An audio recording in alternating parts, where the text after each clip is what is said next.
left lobe of the liver is lifted. The operation begins with the identification and progressive release of the right diaphragmatic crus.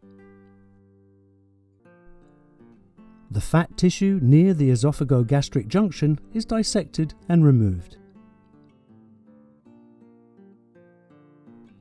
With countertraction between the stomach and greater omentum, progressive dissection is performed along the greater curvature until accessing the omental sac and exposure of the posterior gastric wall.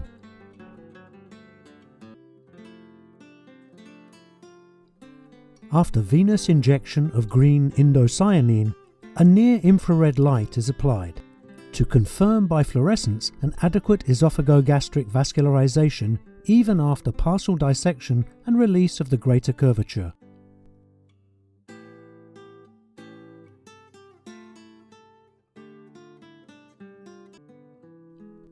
The posterior closure of the hiatus begins by a running suture using barbed thread.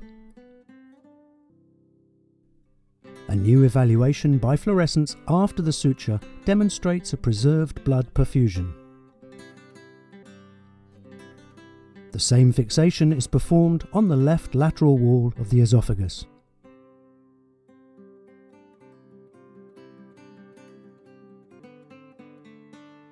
And the introduction of the Fouché tube.